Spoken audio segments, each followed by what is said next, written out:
everyone, welcome to Information with Tsepiso. I am Tsepiso Rangachana and you're tuned into more information in relation to Matric, right? This is information that I usually dish out to students when I go for my school tours, but I also realize that, I'm only covering a few schools and we have quite a lot of schools in South Africa. So it's only fair for me to bring it to this platform so that anyone can access it at any time, right? While we're still at that, make sure that you subscribe to this channel. Make sure that you turn on the notification bell so that you get notified every time I upload a video. Make sure that you like these videos, give them a thumbs up, share them with your loved ones, those that are in Matric and those that are still going to be in Matric, right?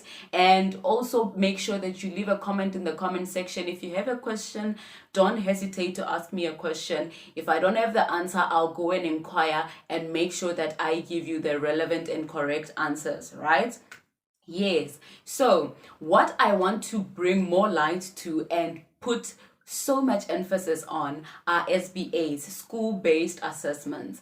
A lot of students do not take this one seriously because we've seen over the years that they start being serious at the end of the year or during exam time, right? But I'm bringing you this information because I've seen students that took this information highly and put it to work, and I've seen how they improved in their marks. So school-based assessments contribute 25% towards your final Matric mark in a specific subject, right? Not for all of them, just one. Let's say, for example, mathematics. It will have 25% of all the classwork, homework, assignment and test mark, which will be added to the 75% that is brought about by the exam that you're going to be writing. Together they make 100%, which is now going to make the percentage that is going to be reflecting on your statement of results at the end of the year, right? The second reason why you're supposed to take your SBA serious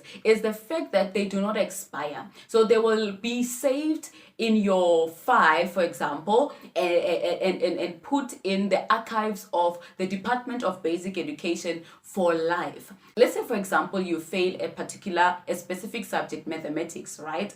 And then you want to rewrite that mathematics exam. The only thing that you will be given an opportunity to rewrite is the exam and not what the yearly assessments or the school-based assessments, because now you would have acquired that 25% or a percentage out of that 25 throughout the previous year. Now you're only given an opportunity to rewrite the exam for that specific subject. So the first reason for you to take SBA serious is because they contribute to your final mark. The second one is the fact that they don't expire. Even if you come back after 20 years wanting to rewrite a specific subject, they will pull out that percentage you got out of 25% for the SBAs and then add it to the mark that you would be getting for that specific subject that you are rewriting or upgrading, right?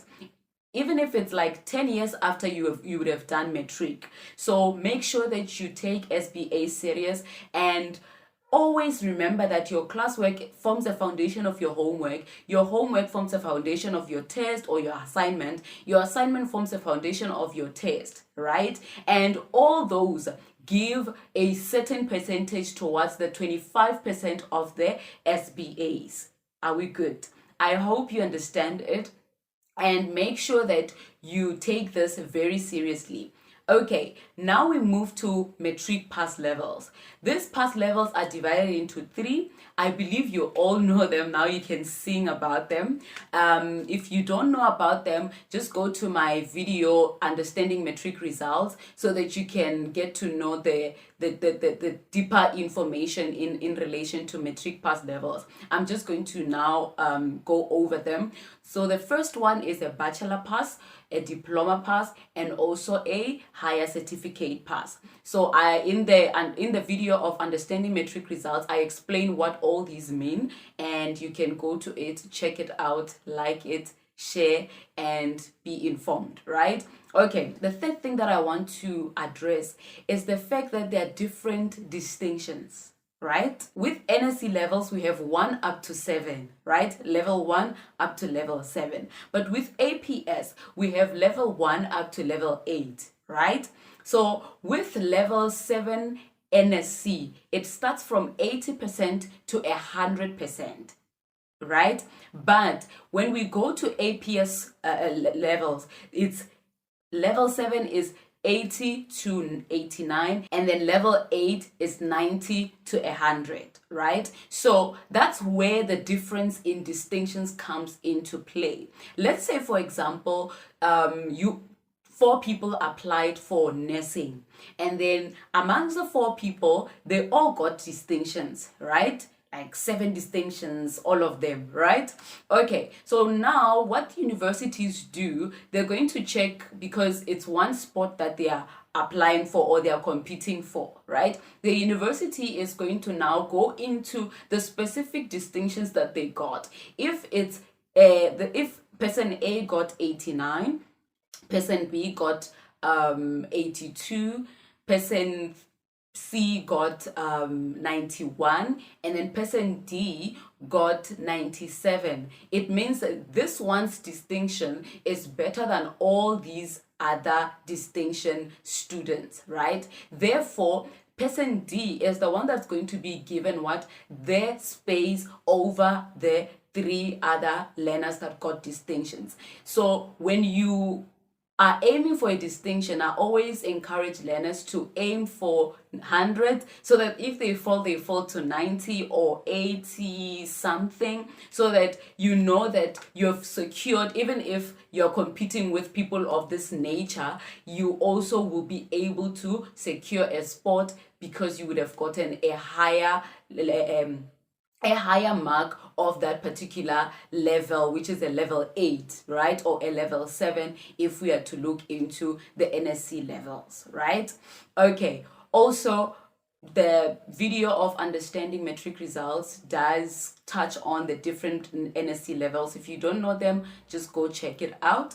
All right, so I just want to bring this to your attention, because a lot of students have, been rejected by universities, and they had distinctions, so they were like surprised. Even their parents were like surprised. Why did I get rejected by this university when they said they want a distinction in this, and I got a distinction in the specific subject that they wanted a distinction in, and they're still rejecting me? What could be the cause? So I just explained that this student obtained a higher mark in that distinction, or for that distinction, in comparison to you and the others, right? So make sure that you don't just aim for a level 7, you aim for 100%, and then if you're falling, you'll fall on to 97, 98%. Is that okay? Cool. Now, I also want to bring to your attention the fact that you're not competing against yourselves only, or your classmates only, or the matric learners in your community or in your province only. You're competing, the first thing you need to know is that you're competing against matric learners in the whole of South Africa, matric learners outside South Africa. So, for example, learners that are in matric in Zimbabwe also apply for the same qualifications that we are applying for, or you are applying for, because I am way beyond, that level. Yes. So make sure that when you study, you know that you're not only targeting or competing against the people in your class. Always remember, there are international citizens that will come and study in South Africa, and they're going to apply for the same application that you are, or for the same qualification that you are applying for. And also, if you're in a private school, make sure that you have it at the back of your mind that you're also competing against who? Public school pupils, right? So if you're in a public school, make sure that you have this in your mind, that you're not competing against other public schools only. You're competing against some other public schools, other private schools, and international citizens that are applying for the same qualification that you are applying for, right? Cool. And the other thing that you also need to know is that the curriculum of South Africa and the curriculum in other countries outside South Africa are not the same. So make sure that you always aim for 100% so that nothing disadvantages you as far as your marks are concerned, right? Okay,